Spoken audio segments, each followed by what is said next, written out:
Hi, everybody. Rick DiClemente here with Astrology Unplugged.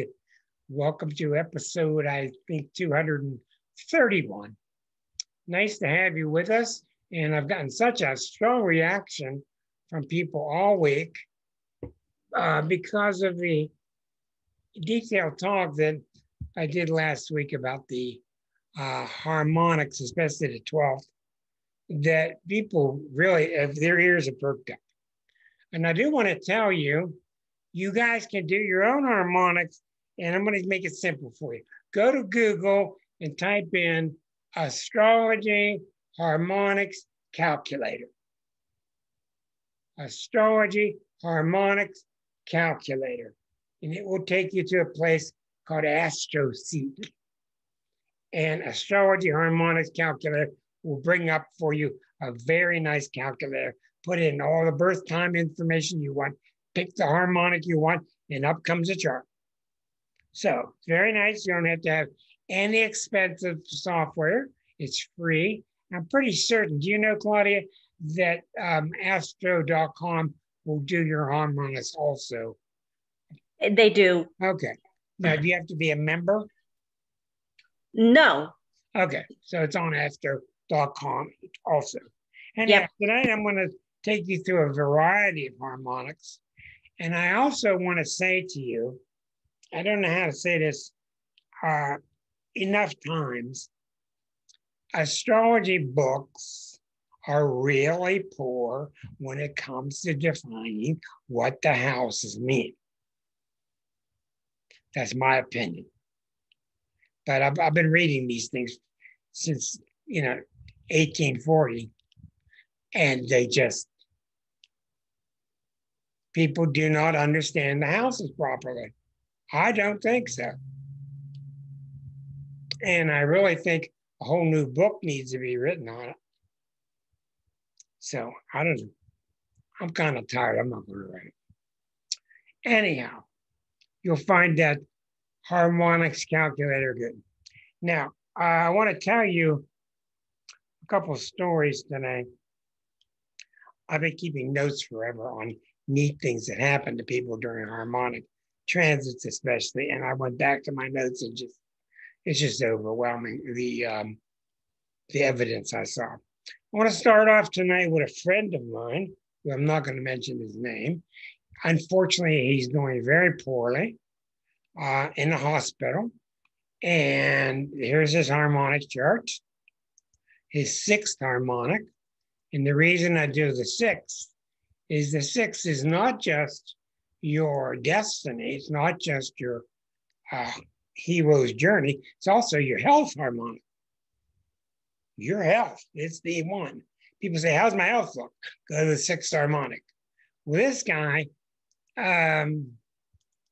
unfortunately, has been battling leukemia. He just found out this week that he's got liver cancer and colon cancer. Very sad, but I wanted to show you. It does not show up in the natal chart. Say that again. It doesn't show up in the natal chart. Here's the sixth harmonic. That's not the sixth harmonic. What's this one? Is this the one? That's a natal chart. I know. I must have messed it up somehow. Huh.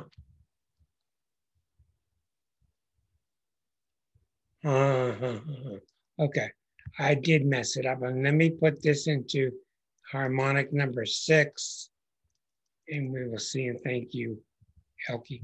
Here's the sixth harmonic.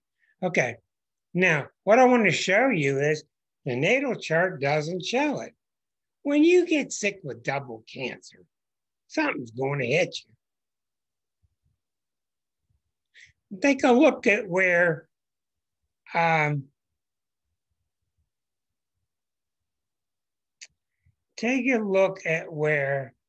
Uranus is. Right on the Eris axis with the sun. You see that? Uranus is right here on this transiting Uranus, is now there on the opposition. Now, whether transiting Uranus was hitting his natal Eris is not a big deal because everybody for hundreds of years or 50s of years have Eris at 13 Taurus in the harmonics. But the axis already shows you tremendous stress between these two planets. Sun opposite Eris. Now, what does the sun opposite Eris mean? What does Saturn mean near the midheaven? I mean, those are really complex things to translate, but you can see that sensitive points that have already been made sensitive through living with them for years, when they get hit, it's dangerous. So you can see that Uranus is sitting on here. Pluto, let's see, where is Pluto? Pluto is here. Neptune. Yeah, Neptune. This is the other one I wanted to say. Look at this guy. Neptune is at 21, 22, squaring the natal Neptune at 21. And that is the horror of having all this chemo. I mean, thank God for chemo that helps, but it's also horrible from what I understand. So there's an example of somebody whose sixth harmonic is showing some really tough things with the health. Now, when Neptune is involved by transit, say what you want to say. Say what you want to say. Argue all you want to. But when Neptune is involved by transit, it is always a spiritual crisis. Now, think about the people that you know. Think about the people that you know. How spiritual are they? I'm not talking about going to church. Every time I was on the radio, I talked about spirituality. Well, I go to church. Well, I don't go to enough church. I need to go to church more. I'm not talking about attendance report. I'm talking about, are you working with your spiritual link? And most people just aren't doing it. And today, it's getting better and better. Just see people on this show like Colleen. I mean, people are doing more and more authentic, good work, and that's very promising. Okay, but when you see people under Neptune problems, almost always it is a spiritual crisis. Almost always it's not real. Almost always you have symptoms. You go to the doctor. Doctor sees the symptom. Doctor goes, I don't know what it is. Or the doctor starts making up stuff that starts with V, like viruses. Which means they don't know. Then they start giving you medicine and whatever, and they're guessing. Now, not always. Sometimes the doctor's right on track. But when you have Neptune predominantly on your chart, there's a really strong chance that what's bothering you is not real. It is psychosomatic. There's a real strong chance of that. And the more you start to get yourself into a higher dimension mentally and spiritually, then more likely your symptoms will go away. So anyhow, feel for my friend who's going through great difficulty. I'm going to show you my chart when I went through open heart surgery. Boy, was that a scare. Okay, here's my sixth harmonic.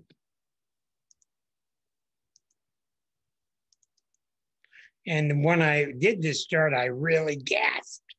Who could figure out why I gasped when I did this chart? Why did I gasp when I found out my sixth harmonic? It's pointing right at Mars is right next to Pluto and Neptune. That's exactly second. That's exactly what my second gasp was about. Yes, I thought that was my first gasp. I went, oh. Then I looked at house cusps. Every house got 0 degrees. What do you think that means when a planet transits into a new sign? John, did you start the recording? Yes, we did. Yeah, you did. Thank you, John.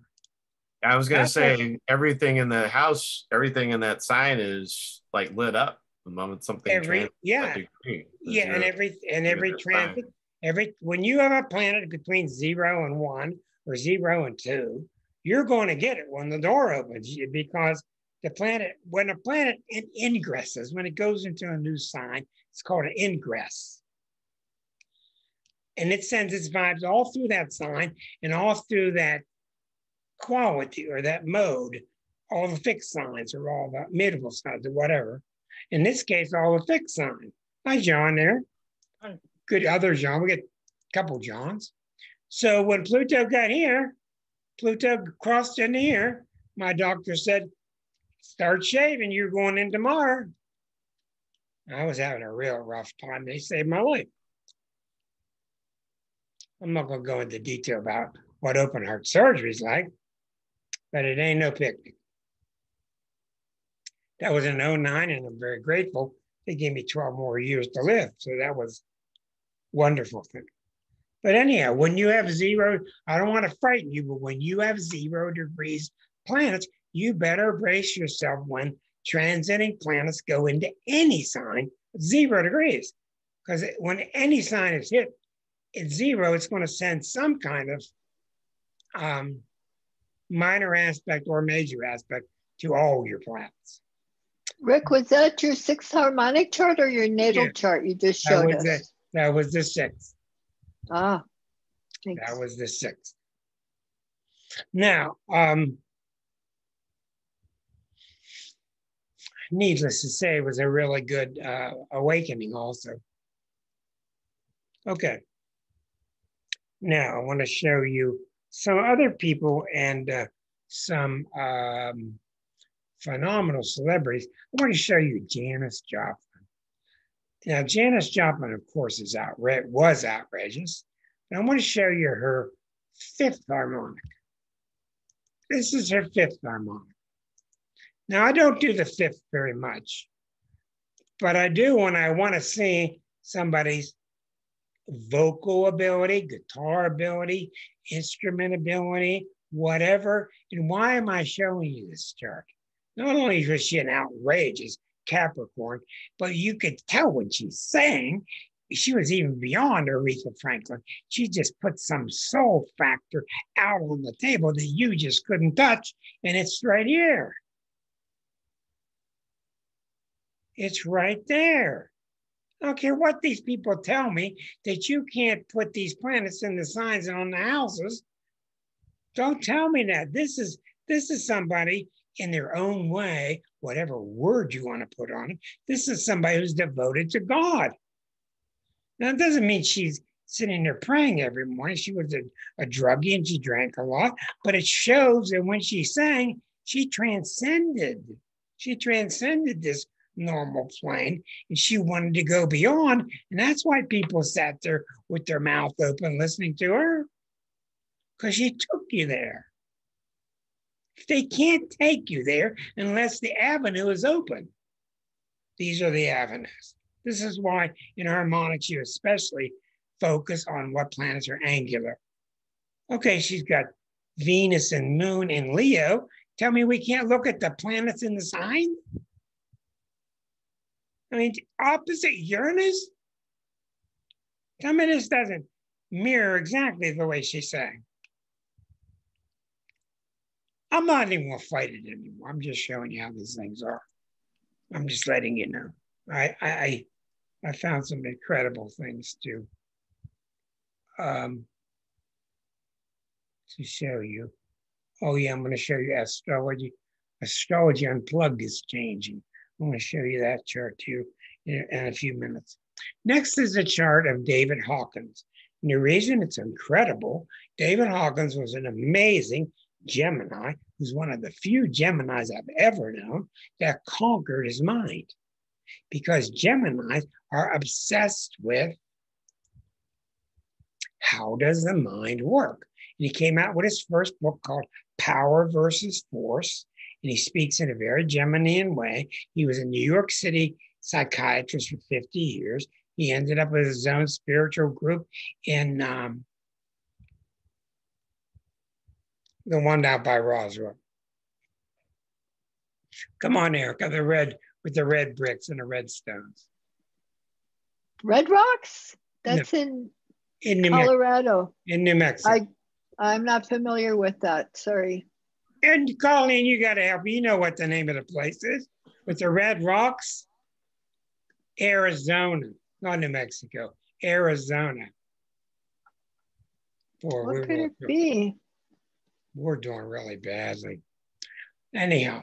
No. In Sedona? Sedona, the great, thank you. Oh, Sedona, okay. Spiritual Center, Sedona, Arizona. And if you go there, you'll be a little bit dismayed as I was. It's phenomenally beautiful, but you will run into how commercialized things have become. It's pretty sad to see that.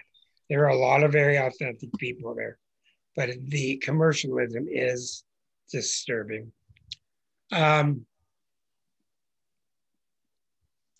He went on to write 8 other books, long series. He was really into truth testing with arm muscle testing and all that, kinesiology.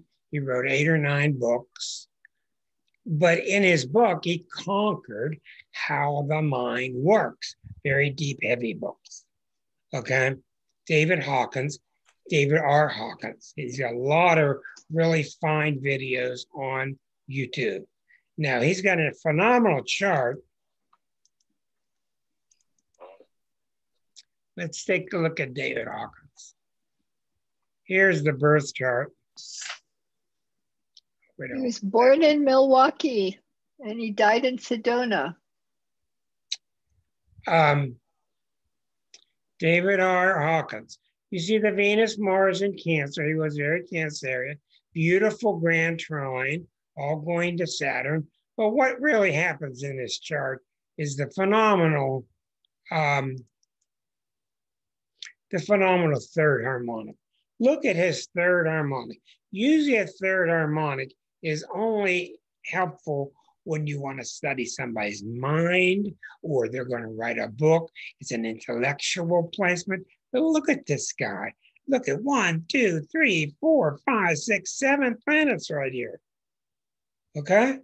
Now, most Geminis do not have the capacity to do the epistemology that he did, where you really study how the mind works. He had God experiences when he was 7 years of age. But he went on to really, really work at this and work at this and work at this.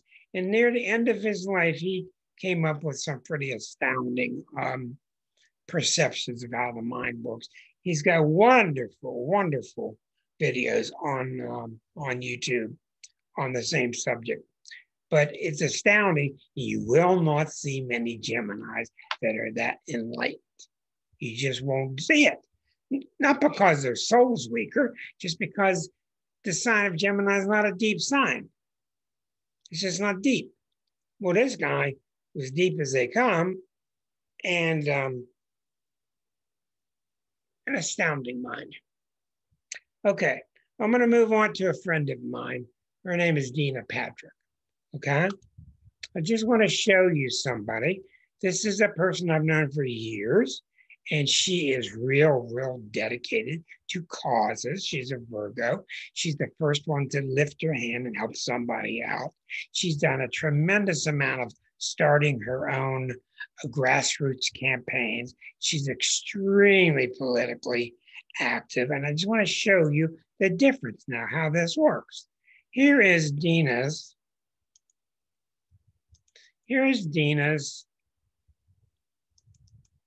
birth chart. Okay, now, this just shows you again how the harmonics work. Okay, you see 4 planets that ever-present Uranus-Pluto conjunction of 1965, and her sun and Venus snuggle up to that Uranus. So that Uranus-Pluto conjunction of October 65, which caused the 60s, she's born a couple of years before it happened, as Uranus was approaching Pluto, but she picks up the tremendous volcanic revolutionary abilities of Uranus-Pluto, just from Sun, Venus being near it. She does have Neptune high in the sky, in Scorpio, squaring the ascendant, which is very powerful. She has a T-square to the moon in Sag. She's very active, very cause-oriented. So the natal chart shows you a lot. Saturn rising. Okay, we see a crisis without a doubt at age 6, 12, 18. At age 6, something happened. But we'll look at the harmonic. This is the 12th harmonic. Look at her 12th harmonic. With the Sun and Venus in the philosophical ninth, opposite Saturn and Jupiter, everything T-squaring, take Eris and the Moon and Pluto in the 12th house in Leo, with Neptune rising next to Chiron. This is why she won't stop. She's broadcasting all the time, letters to the editor, and she's been on Fox News arguing with them. She stands up. I mean, she got tremendous backbone. But look at how much more you get from the harmonic chart that you don't get from the natal chart. This tells me, without a doubt, she's been doing this for many lifetimes. And you talk with her, and she's just astounding. She's going at it. She's going at it. She's real opinionated, but she does it professionally. She speaks very clearly, and she, rah, let's all do this together here. We can do this. But look at that astounding chart. So astounding people have astounding charts. Astounding people have astounding harmonic charts, or else you're not astounded. It's just the energy is not there. But that's just really blew my mind looking at that one. Now, one of the things that's interesting about these charts, for instance, you can do Bob Dylan, you can do his fifth harmonic, fifth, which shows his artistic ability. And then you can watch the planets go over it. That's when he did this album.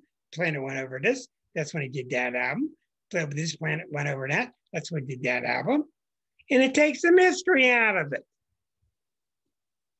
Because the album is like the planet. It has the nature of the planet that's going over.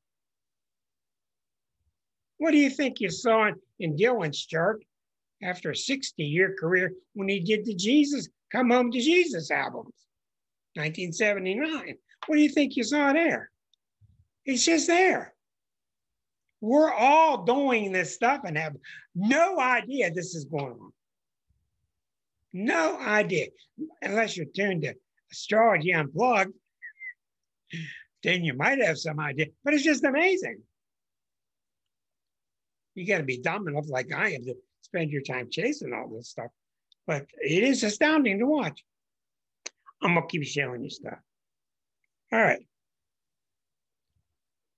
Oh. Yeah, I told you about mine with Pluto on the first house cusp when I got ill. Okay. Here's a friend of mine. I'm not saying any names. This woman is an astounding individual.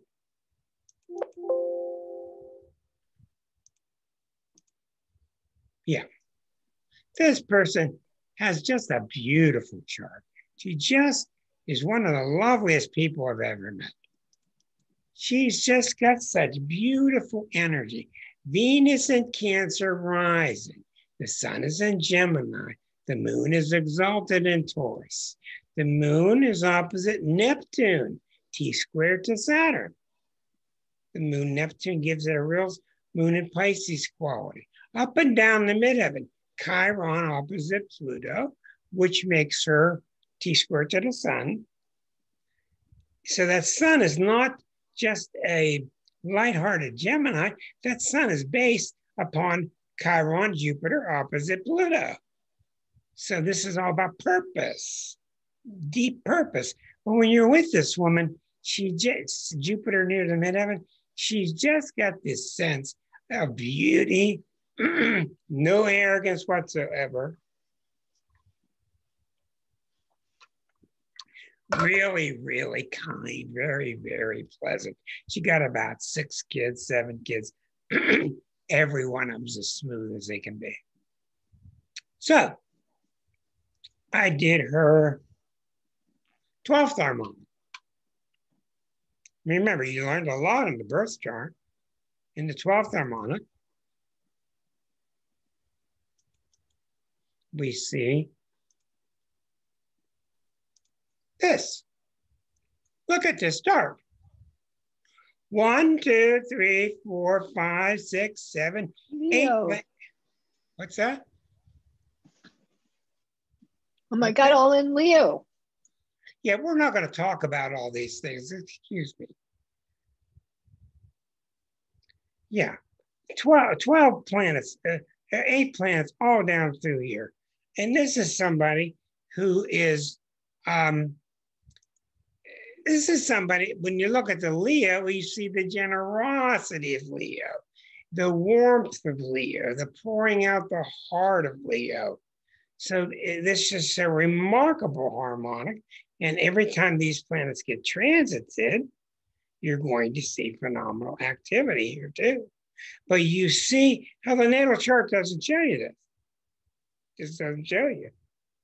Okay.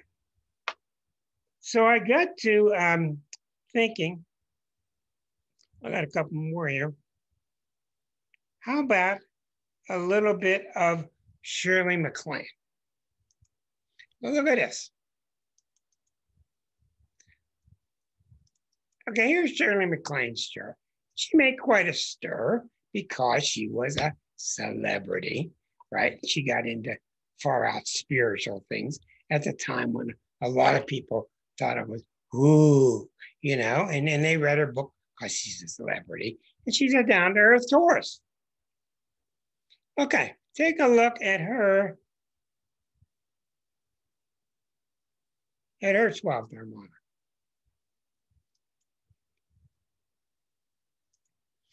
Okay, look at this 12th harmonic. The moon is on the angle, kind of crookedly opposite Pluto. And what happened to her was in June. Remember when she came on the scene and everybody was talking about her, it was all over the country. People were, she was on the TV shows and saying, this stuff is real and all that. I mean, she really went out on a limb. That's what the book was called, Out on a Limb. Okay, well, here's what happened to her. In July of 86, look at where the planets were. Look at where the planets were. I don't know the exact date. Sometime in July of 86. So what do we see in her chart? Sun was hitting Pluto, which is meaningless at that point. Eris was sitting on Mercury. Neptune had just crossed the descendant.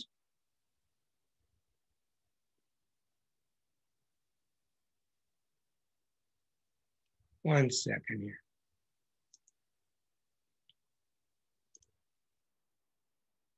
Getting back to MacLaine's chart, this is the planets in 86 over top of her 12th harmonic. Look at Uranus. Uranus is just crossing the midheaven during that month, going back and forth over the midheaven, which means she's going public in Sagittarius. She's letting people know about it. She's going on TV. It's opposite her moon. It's causing a T-square with transiting Jupiter. So at that time, at those kinds of times, the person goes beyond being the person and becomes an avatar for the moment for the people. And for several years, I think quite a few years, she went on to be a figurehead who other people started to follow just because she did it, I can do it. So I think she had a lot to do with opening up spirituality and spiritual talk in 86. I really do. Now, here's another interesting thing I've dug up today. I did the chart because I can feel, I've been talking to people. I can feel something's happening to this show. Something is amiss, not amiss, wrong word. Something is afoot. Something's going to change the nature of this show. It's nothing to do with what I think, what I want to do. It's the show is organic, it's starting to change by itself. So I dug up the chart on Astrology Unplugged, because we're smart enough when we do these things, we write down the time. Remember that. When you do something heavy duty, write down the time. In date, write down the time. I got a baby, 9 pounds, 4 ounces. Hey, what time? What's the time? Get the time right. You'll never get it again. Okay. So here is Astrology Unplugged, which might interest you because you haven't seen it in a good while. This is the nature of this show. Actually, I remember this. I remember starting this show at 8:30 that night because I didn't like where the planets were at 8 o'clock. And I told you all we're going to start one time at 8:30. So the birth chart's 8:30, which was a better chart than the 8 o'clock chart. So we did start at 8:30 back in August of 2016. Okay, we have the moon and Neptune rising. We have a T-square to Mars and Saturn in the 9th house. We have this full moon has just formed and passed. The full moon was 26 of Aquarius. We see kind of a bucket pattern, kind of one, down to Eris and Uranus in Aries. This is pretty daring. Okay, so what am I feeling? What I've been feeling, without looking at the chart, I've been feeling a strong Neptune influence. Something's happening to this chart, which is going to lean us away from astrology and more towards spiritual direction. Okay, where's Neptune? 22, 23, Pisces. 22, 23, Pisces. Neptune's approaching Chiron. When these planets are approaching planets, you can feel it. And as you do this through the years, you can feel it. What came over you? What's got under him? I'm not sure what it is, but I can feel it. I'm not going to put up with this much longer. We say the words. And we're waiting for the planet to come hit something that lines it up, and then out comes the mouth. Out comes the mouth, out of the mouth. So you can see Neptune is approaching Chiron. All right, let's look at this. Neptune is about 2305 right now. So it's exactly 1 degree away as we welcome Deborah. Okay, so it's going to cut Chiron. Let's take a look at this. Chiron natally, watch this, unbelievable. In solar fire, you can click on a planet, you can click on another planet, and it will interpret it for you. And if you don't like the interpretation, you can write your own. It just gives you a start, but it's very good for beginners. Like if you want to know what this Saturn conjunct Mars, you just click on each one. But listen to this. Listen to this 2 planets that are getting hit. This is Chiron opposite Mercury. Now I'm looking at Jupiter. Chiron opposite Jupiter. Click on Jupiter, click on Chiron, up comes a paragraph. This is written by the solar fire people. The fact that other people do not live up to your high ideals causes you pain. It thinks it's interpreting a birth chart for a person. At times, your emotional pain may even seem unbearable. You have such high hopes for humanity that you may struggle with the Orthodox religion or become a religious fanatic. Your lesson is to find the answer within, and you may find that dedicating yourself to an appropriate cause helps you to find a balance in your life.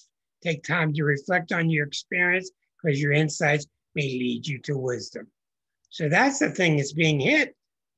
Okay, so Neptune's creeping up on that. Okay, it's not just doing that. It's going to get Jupiter and Mercury, and it's already hit Venus. So it's already hit Mercury. It's now on Jupiter. This whole sector right here. This is not even in the T-square. So we see that Neptune is hitting a Piscean Chiron. That's all about your cause becoming more spiritual. I don't know what it's going to do because I certainly don't know. It comes through me or comes through us, but it's intriguing to watch. Okay, we have Pisces, Moon rising, Neptune rising, Pisces rising. So there's a real strong flavor of Pisces here. All right, at the top, what do we see? A Saturn, Mars, and Sag, which is all about a strict kind of open-minded openness to philosophical ideas. There's a sense with Saturn, Mars that it's kind of militaristic, and it's kind of rigid rules, but Saturn is less rigid in Sag than anywhere else. Okay, but it's interesting to watch this thing, and we're hitting this crowd. This crowd is a Leo crowd, which is intriguing to me, but we get a strong Virgo flavor. And I think that's me really working with you, trying to work, say, this is how you do this. This is how you don't do it. Trying to show you the difference. So it's an intriguing chart. Now, what else is going on? Here's 24 degrees cardinal. What's a 24 degrees cardinal? Eris has gone from here to here. Eris is sitting on the Uranus. It's only been 4 years. Pluto is sitting here, 24, squaring this point.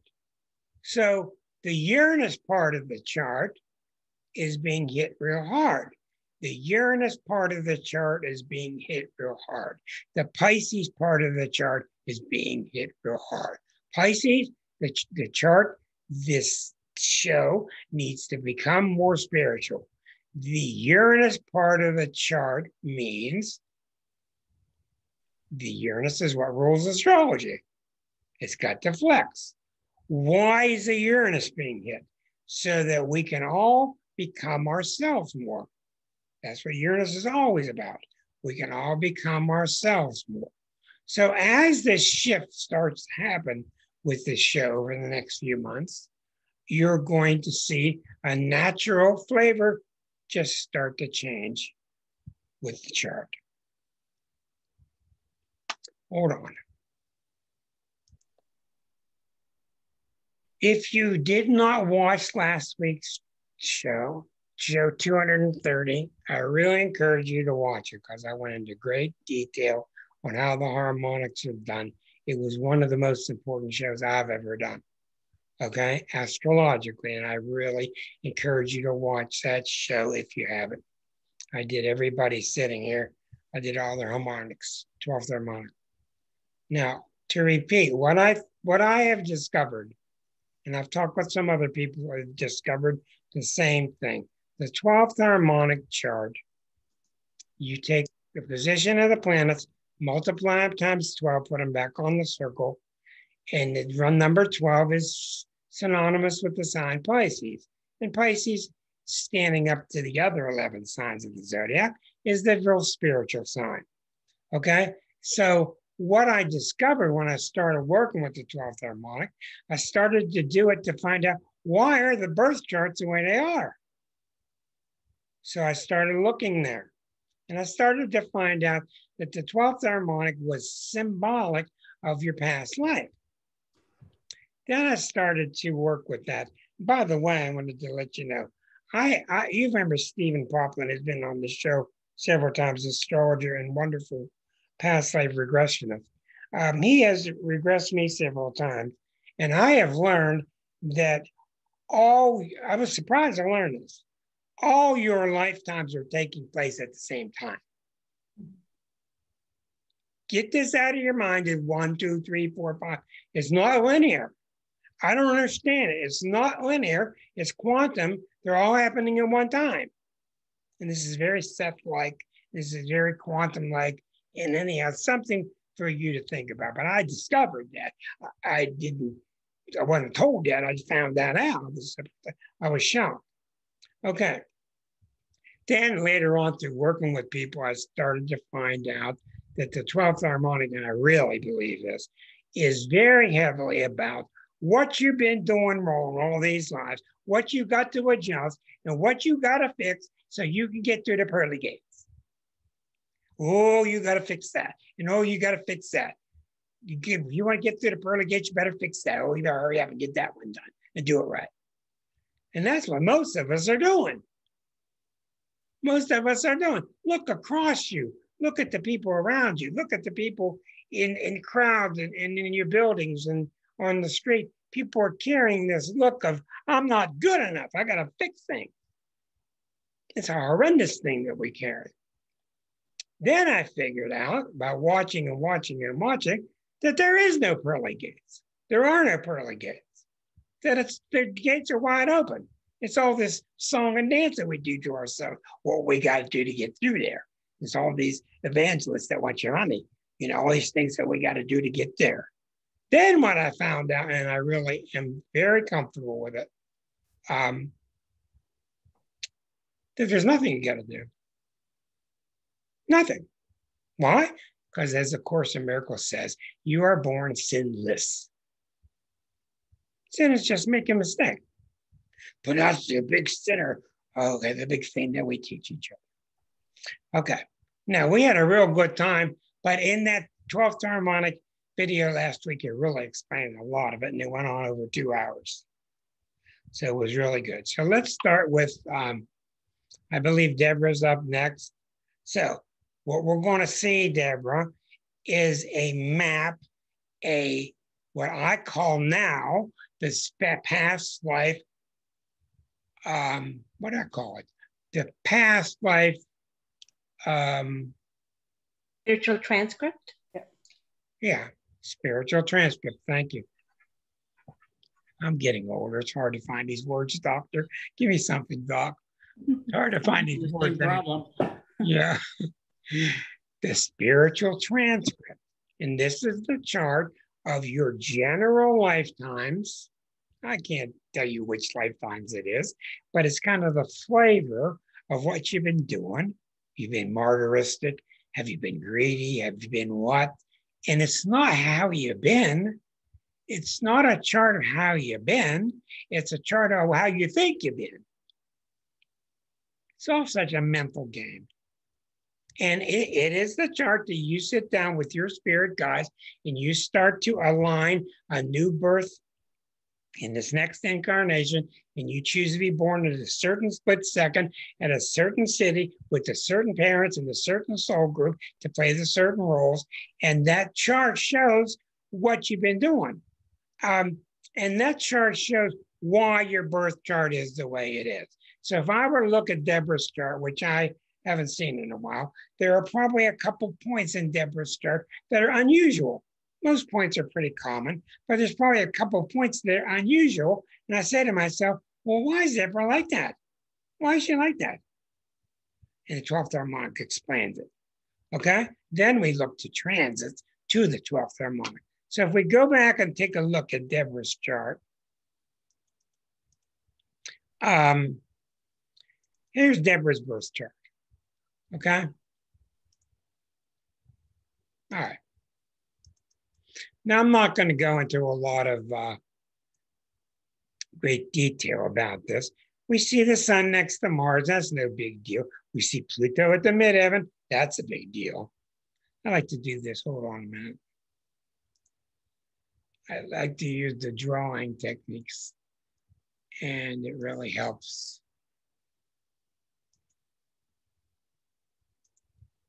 So when we see this is a big deal. Why is that a big deal? We don't know why she put Pluto there. Why did Taurus put Pluto there? This is somebody who's extremely scorpionic. And you wonder about your children. There's where they're getting the energy from. Look at this as a clear bucket pattern to Chiron and Capricorn. Chiron and Capricorn. What does that mean, Chiron and Capricorn? It means that for certainly your first 51 years, you're walking around wondering why you don't feel worthy. Why you don't feel worthy. After 51 years, the Chiron return comes around and makes you see that you're the one that has been doing this to yourself, not somebody else. Okay, we do wonder about this Venus, Uranus a little bit, but there's really not a lot of excessive crazy stuff going on in the chart. There is a mild grand cross. So we go to the other chart. We go to the 12th harmonic. What do we see?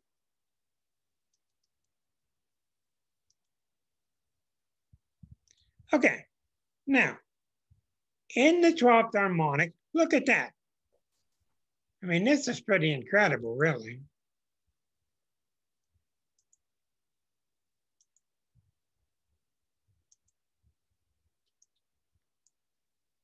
That is not easy. That's not easy to live with. Look at this. Aries rising within 4 degrees. Pluto, Neptune opposite Chiron.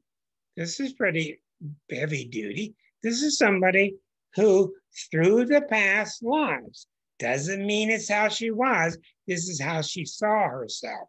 She saw herself in her past lives as being too uptight about her feelings, too repressive of her own feelings, giving herself a hard time. This is somebody who constantly makes sure that what you're feeling today, you can't feel for yourself. You have to feel for everybody else. So she's bugged herself forever. We don't know why. Is this a preacher that did this? Is this dogma that did it? We don't know why, but she's given herself a hard time through many lifetimes to be more giving to other people, especially in close relationships in the 8th house. Okay, we see this Pluto Neptune is really interesting, being opposite Chiron. So we know that for a long time, she's felt very dutiful. She's really tried to help people in her lifetime. And she's got this wonderful, powerful Eris rising. And Eris rising is only 4 degrees from the ascendant. This is somebody who has always worked for people, worked for causes, worked for the underdog, worked for the people that thought they were unworthy to help them out. Okay, but what's interesting about it now is, let me get her on my screen. Okay, what's interesting about this, Deborah, is not just the 12th harmonic, but what's happening to it. Because I have discovered that the 12th harmonic is definitely your shackles. Okay? And they're not put there by God or the Holy Spirit or Jesus or your family or whatever. They're put there by you. All with good intentions. Your shackles are what hold you down in life. And usually when I see the 12th harmonic being transited, it is indicative of the shackles are starting to come off, or else we wouldn't be doing this. The shackles, you deserve for the shackles to come off. And a lot of times people don't want the shackles off because it's not comfortable, comfort zone. So what do we see? I haven't even looked at this. What do we see happening right now? Pluto and Neptune, Pluto and Eris are approaching 29. They're between 27 and 29. Pluto and Eris, Pluto 27, 29. Eris is up here opposite. So this Pluto Eris is being taken apart in your chart, inside of you. We'll get to the meaning of that in a minute. Okay, what else do we see? We don't see a lot of other things. That's good. Okay. Rick? Yes. Saturn just passed over her Saturn. It's at 11 Aquarius. Yeah, that's symbolic. That's indicative. Thank you. Saturn going over your Saturn is, let's talk about Saturn going over your Saturn and this Pluto and Neptune being hit. Okay. What that means, and you'll feel these things in you. With the Saturn going over the Saturn, what happens is you are going to be going, especially being a Taurus, you're going to be going through, and this has already started a couple of weeks, a couple of months ago, this feeling of, I will shape my self-worth. Thank you. I don't need you to help me. Work on yourself. I don't need you to give me a book, show me a movie, talk about it. Thank you very much. When I need to get adjustment to my self-worth, I will do it. But when the 8th house is involved, it's interesting because the 8th house, not in the books, not in the books. The 8th house is when I'm with you, what causes, what causes change in my self-worth? What do I do to my self-worth when I'm with other people? That's what's changing now. And I'm glad that Erica pointed that out. Does that make sense, Deborah? You are muted. Let's get you unmuted. Hi. Yeah, definitely. My whole life has changed since I retired, and I do notice that I don't really want to be with the people I used to work with.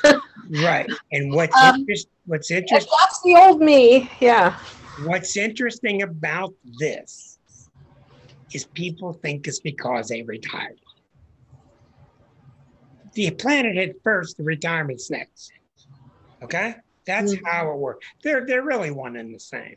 But astrologically, and I'm glad she pointed it out, Saturn on Saturn means, has this been working for me? This status that I have with people, this habit that I have with other people, the way I change how I feel about myself when I'm with them and what's their opinion, that's changing now because it's not working for me. Okay, very good, excellent. And then to know you're feeling this and going through it is excellent. Second point, the Pluto, what was it? Pluto Uranus at the bottom of the chart? The Pluto Uranus is exploding. Pluto Neptune, I thought it was. Thank you very much. Pluto Neptune. What that means is, for many lifetimes, you have been over-dedicated. And it's really, really common. It just happens to so many people with these planets. And those planets are getting hit hard now. And what that means is inside of you, there's something that's saying, we don't have to work so hard at this. It's not that hard. And I think a lot of us are learning, God, life's got to be easier than this. Right? And that's one of the nice things about being with a Taurus. Taurus people are just the easy ones to be with. They're relaxed. You know, I was driving through the woods today. I was driving out to a park out to the mountains, and it was just so easy and so soft, and everything was so pleasant. And I'm saying, oh God, I got to get back to the city. I don't want to go back there. I think it's wonderful. So what we're really seeing with you is straightforward. This overall heavy devotion, which you got from the people giving you dogma, which you got for whatever reason, you're now canceling it. You're now getting rid of it. Okay? It's going to let you freer. And it's not because you're retired. It just happens to be at the same time. Right. And you're going to give yourself a lot of freedom. And that Saturn up in that 8th house means that you're going to start. I'll go to bed when I want to go to bed. I'll decide how I feel about myself when I do. That makes sense? It does, absolutely. Well, hallelujah, Deborah. Thank you. You are certainly welcome.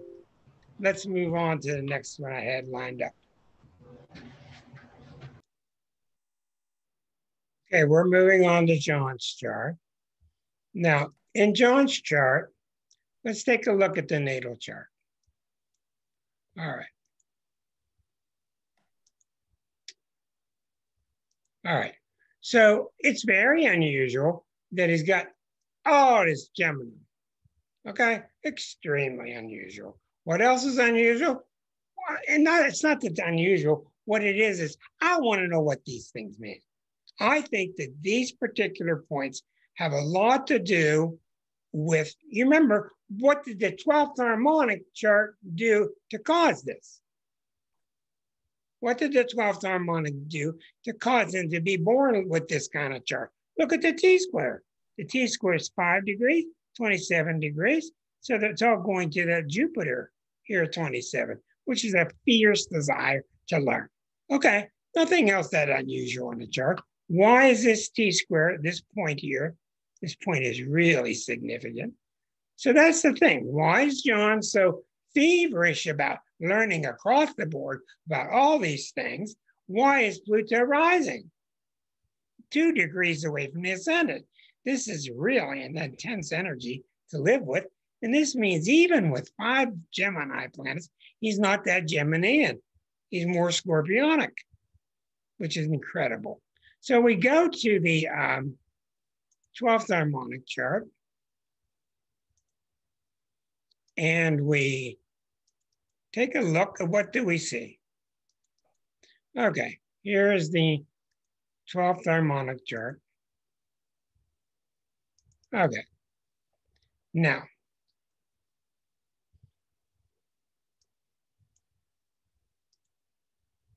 wanted to make sure it's still recording, which it is. Okay, here you go, Mr. John H. All right, so in the past life, we don't see 5 planets in Gemini. What do we see? We see a very intriguing, I'm going to keep using this tool because it's really useful.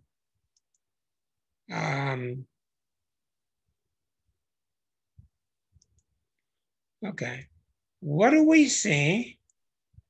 We see an interesting Uranus, which is 4 degrees from the ascendant. We see a Mars bucket pattern in Scorpio in the 8th house. This is somebody who dives into the occult.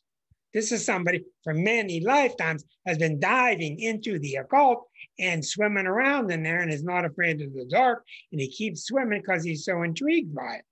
This is somebody intrigued by the depths of life, the darkness of life, the contrasts of life. Okay? With Uranus rising, it's close enough to make you pretty fanatical about it. This is a wonderful symbol of spiritual interest.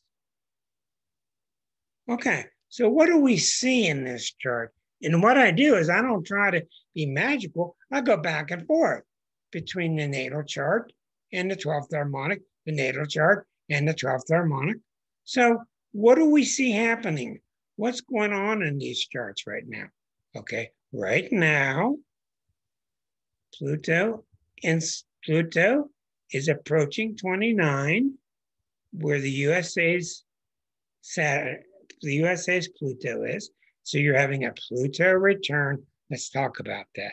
You're having a Pluto conjunct Venus in your 10th harmonic. Okay, that's huge. All right. You got Venus in the 10th house. Pluto's coming over it. Pluto's already been on the midheaven. It's coming on Venus.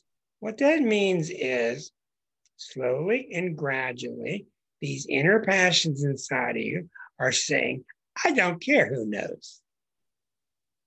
I don't care who knows. I've done this work because I've done this work, and I'm proud of myself. And I want them to see the new chrysalis. I want them to see the new butterfly that's come out of all this high pressure work. That's what this means. But it's in the 10th house, it's public, it's out there. And then when you're a lawyer, I'm sure there's a lot of pressure to look a certain way, etc. Show up at the right country club, etc. Not now. What do you say, John? I agree. Okay, but how are you feeling? How are you feeling? Are you feeling this? I'm feeling tremendous. I mean, I'm just feeling like a volcano. I can barely hear you. I'm feeling like a volcano with the energy volume. I can barely hear you.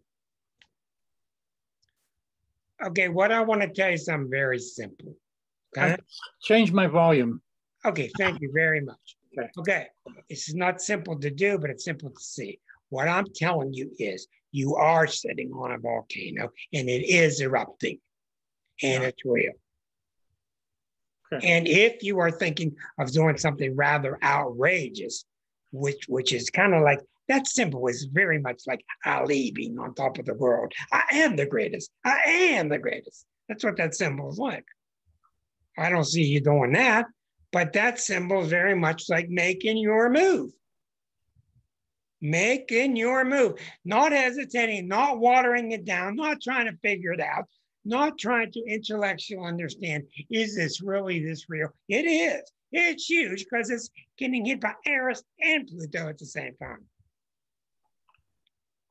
So this is the public persona. That's the Venus in the 10th house. I totally, I understand. And I totally agree. Good. And you feel it?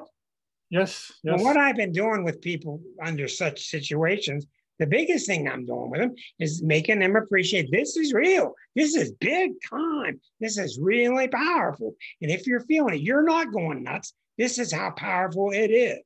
And another reason it's as powerful, John, is because this is the collective.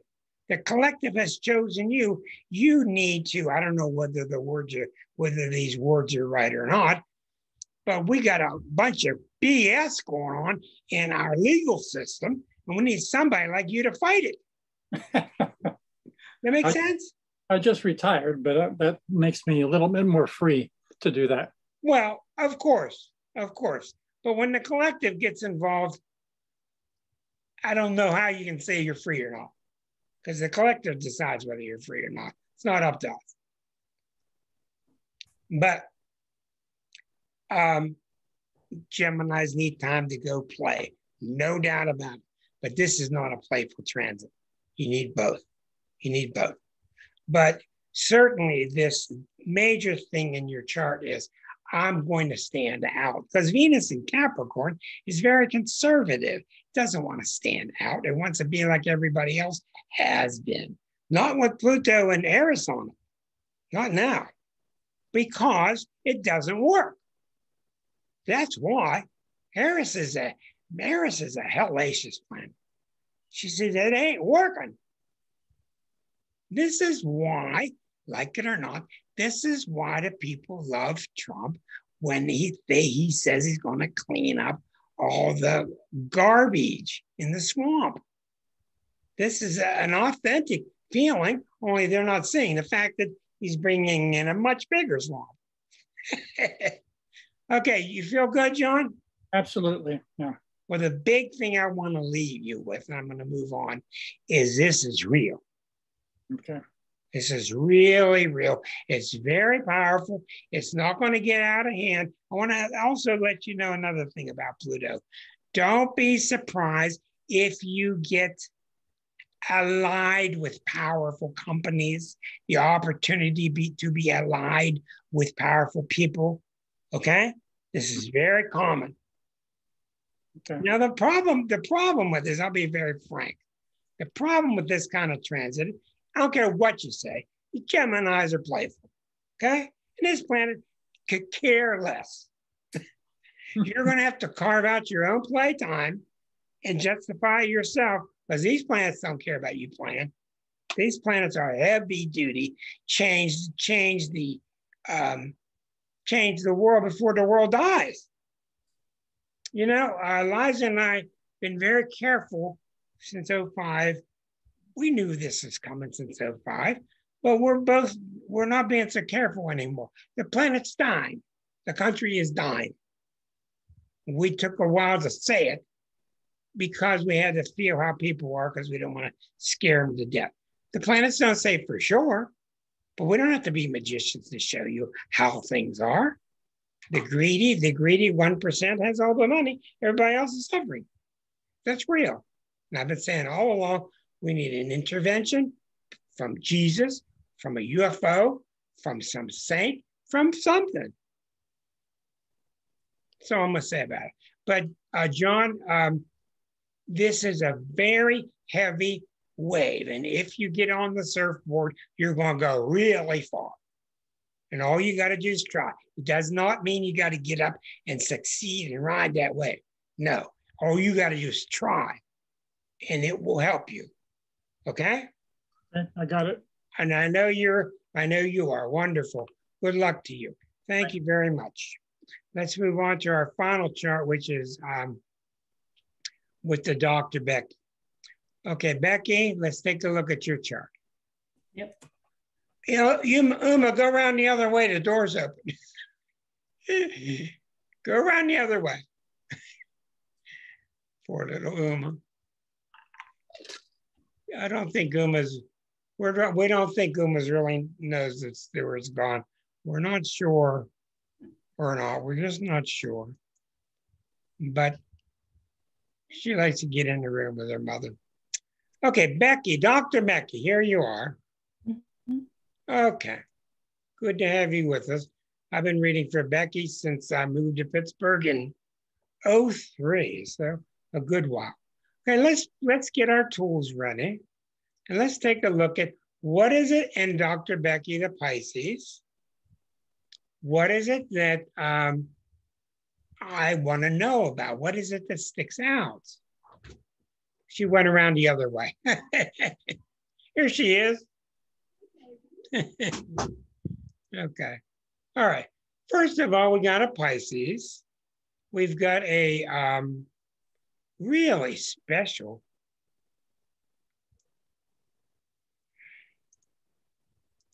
We got a very special Neptune.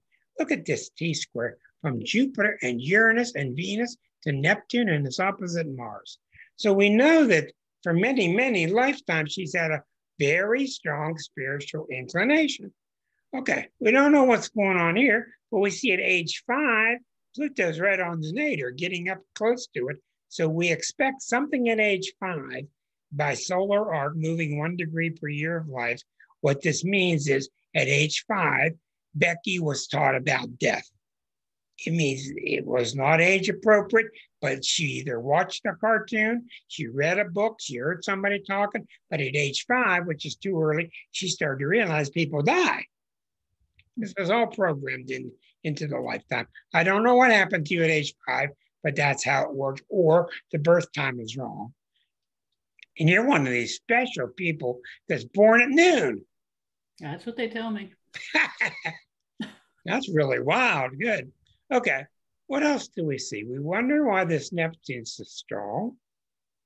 I've always worked with you, and this Saturn has always been so bothersome to that moon. It really has given you a lot of difficulty.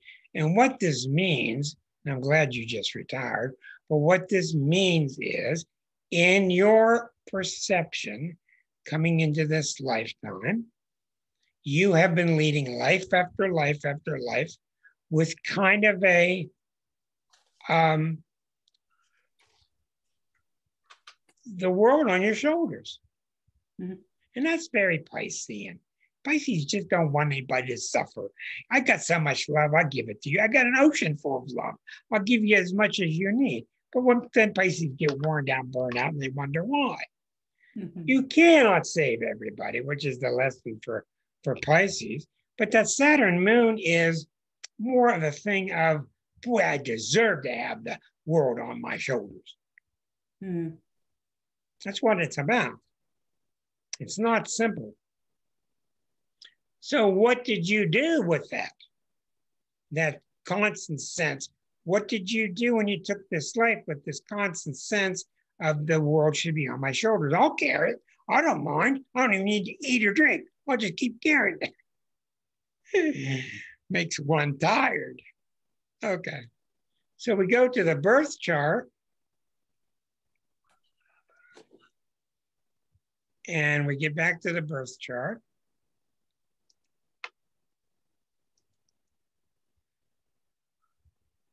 Okay, so we see a really amplified Neptune. We see a really strong Saturn. What did we see in the 12th harmonic? Okay, in the past life, I got to twist it around, but you're following me anyway about this theme anyway. Okay, in the past life theme, we see the sun is opposite Uranus, which I have, and it's not simple to deal with. It has a lot to do with being really ahead of your time, and nobody wants to hear you because you're so ahead of your time. Look at this Pluto-Venus rising. Remember, this is the 12th harmonic. I got it backward, I'm sorry. I told you there's too many buttons to push.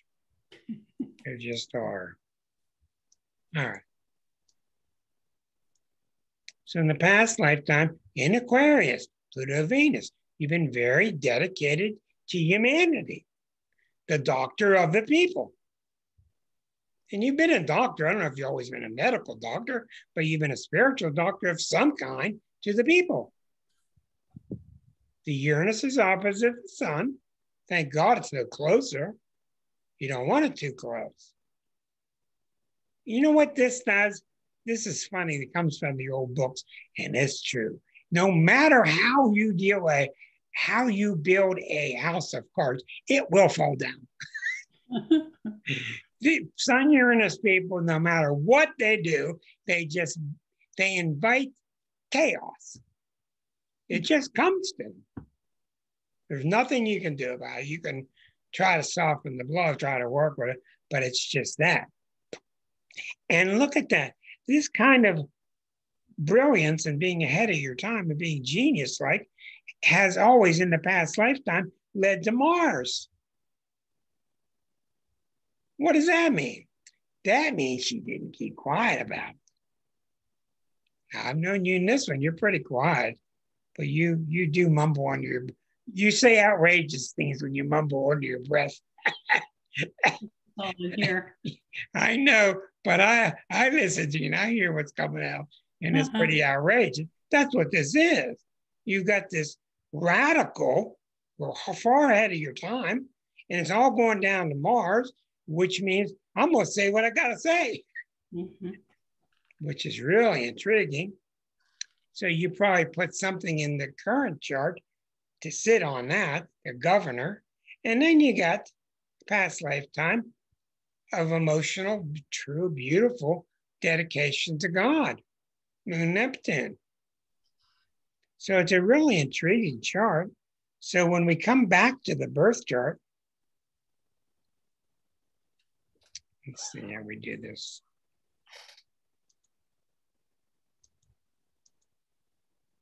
Okay. That's major, says Dr. John. You're exactly right. Yeah, it's about to have a Pluto return, Rick. Yeah, let me get it in the natal chart. No. 12th harmonic. 12th harmonic. Natal, yeah. It's okay. About to have a Pluto return. 2 degrees Pluto and Aquarius. John, you're exactly right. Pluto's about almost at 20. Pluto's 25, 27 now. It's for the United States, Pluto is. We're going to have the American Pluto return here, and then it's going to inch forward. And then I believe a year's time, I think February 22, Pluto is going to start into Aquarius, and you're going to start a Pluto 23. return. It's 23. Okay. Huh? 23. Okay. March 2020. All right. Let's not get lost in the details. Let me tell you what this means. All right. I'll tell you exactly what this means. I bet she's scared to death. I am. Yeah, I am. No, there's nothing to be afraid of. No. What it means is your power is arriving. Yeah. Big time on truckloads. I've known you for a long time, and for a long time, you've had the benefit of being overworked, and therefore you had an excuse. True. Not now. Not now. You're going to be loosed. You're going to be loosed. And what I like about this is when Pluto takes over, you have to have the deep wisdom of a Pisces Aquarian to be able to ride this kind of new age thoroughbred. You're going to be, how do I say it? Be careful for what you wish for. It's here. It's here. And you deserve it, and you're going to handle it. And what I want to remind you, the biggest thing to remind you of is not the intensity of the tidal wave. The biggest thing is that you deserve it. And you are going to get support. It will be there. That's what I wanted to say. Don't try to do this by yourself. I've been 20 years by myself. It's just too big what's happening with you.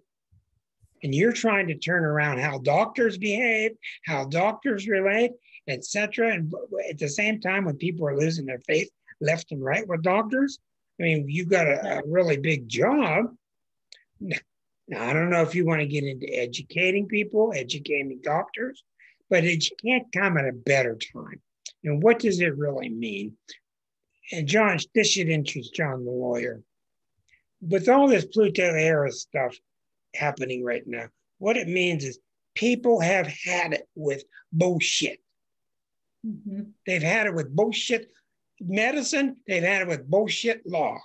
Put any words you want there. That's why you got so many Trumpites.